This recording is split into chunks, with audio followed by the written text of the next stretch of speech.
Hello and welcome. This is Notibot Yenji. I'm your anchor, bringing you the latest news from around the world. In the Middle East, tensions are escalating as the US-led war on Iran enters its second month.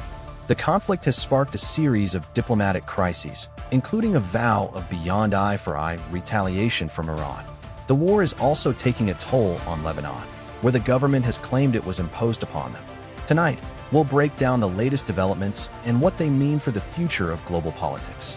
As tensions escalate in the Middle East, the international community is now bracing for a potential diplomatic effort, with Iran talks on the horizon. U.S. Special Envoy Steve Witkoff has expressed hope that Iran will hold talks with Washington this week, amid the ongoing U.S.-Israeli war against Tehran. The conflict began on February 28, when the United States and Israel launched airstrikes across Iran, killing Supreme Leader Ayatollah Ali Khamenei. The strikes sent shockwaves across the globe, and despite a month of fighting, the conflict shows no signs of ending. U.S.-Israeli strikes hit 2 Iranian nuclear facilities on Friday, with around 10 intense blasts and a plume of black smoke reported in Tehran. A brief military statement said Israeli forces were currently striking Iranian terror regime targets across Tehran, without elaborating. The near closure of the strategically vital Strait of Hormuz has sent markets into turmoil, with oil prices reaching levels not seen since the start of the war in Ukraine. The conflict has significant implications for global energy security, as the Strait of Hormuz is a critical waterway for oil exports. The war has also raised concerns about the potential for a wider conflict, drawing in other regional players. U.S. President Donald Trump's special envoy, Steve Witkoff, has stated that he believes Iran will respond to a 15-point U.S. peace plan, which he believes could solve the conflict. Witkoff's comments suggest that Washington is prepared to engage in dialogue with Tehran and is hopeful for a resolution to the conflict.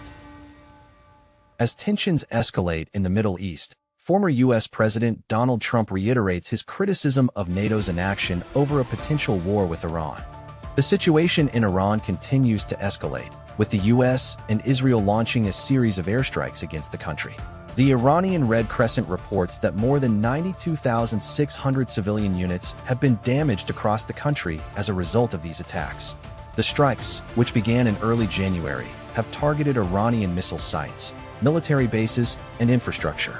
The U.S. and Israeli governments have not commented on the exact targets of the airstrikes, but officials have stated that their goal is to limit Iran's ability to develop and deploy ballistic missiles. Iran has repeatedly denied possessing nuclear weapons, and its missile program is widely seen as a defensive measure.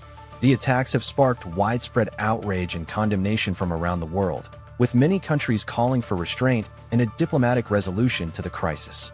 The United Nations Security Council has held emergency meetings to discuss the situation, but a resolution has yet to be reached. The strikes have also led to concerns about the safety of civilians, with many areas of Iran being heavily populated. The Iranian Red Crescent has warned of the risks of further attacks and has called for international support to protect civilians and humanitarian infrastructure. The situation remains volatile, with tensions between the U.S., Israel, and Iran continuing to escalate.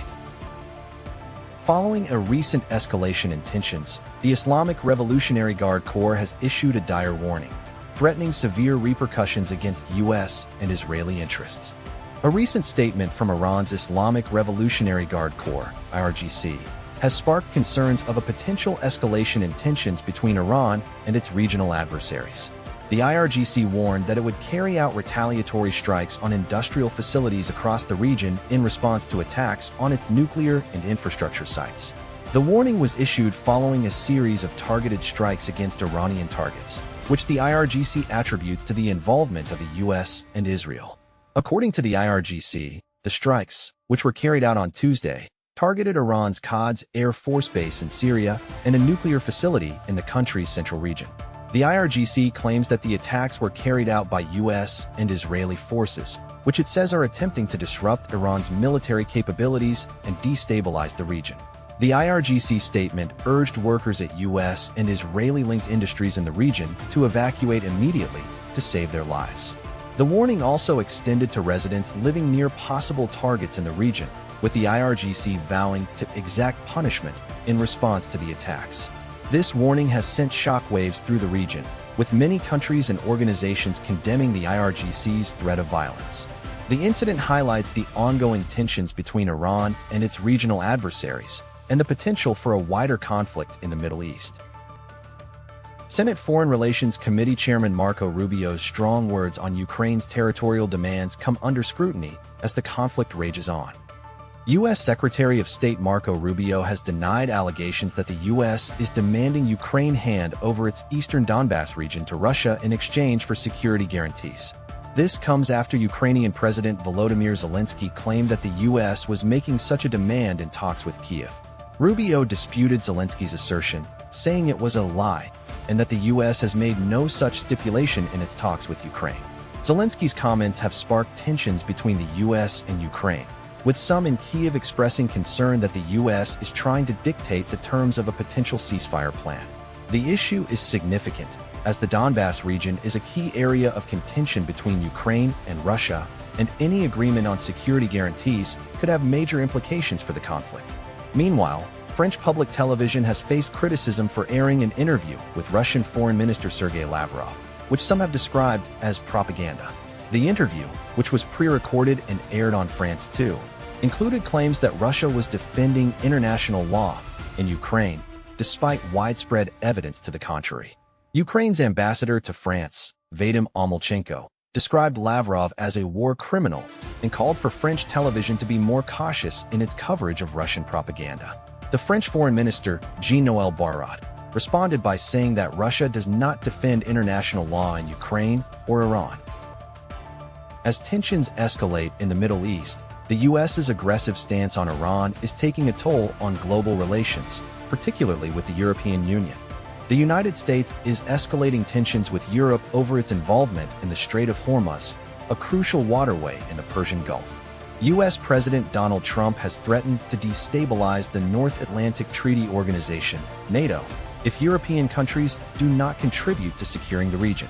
According to Trump, if Europe fails to support the U.S., it will have to make its own security decisions.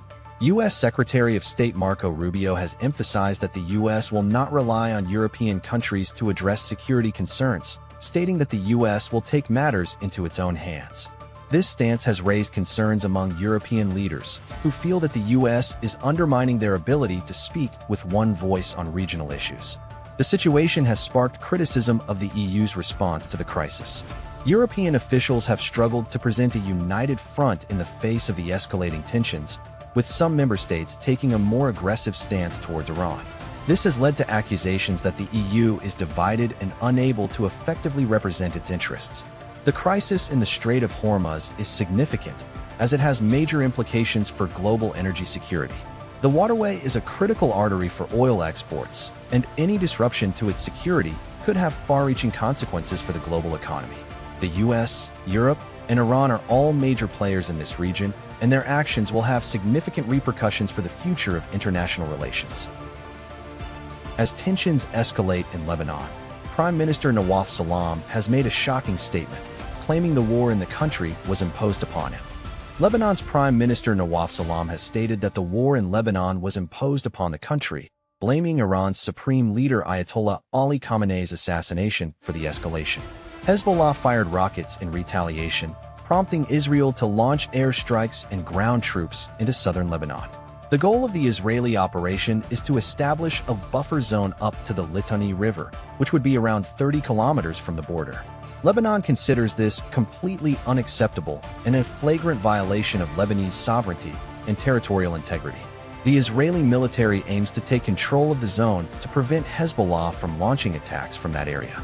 The situation has resulted in over 1,000 deaths and more than 1 million people forced to flee their homes. Lebanese President Joseph Aoun has mentioned the possibility of negotiations with Israel to end the war, which is still on the table, according to Salam. However, Salam emphasized that Lebanon remains committed to negotiations with Israel to resolve the conflict.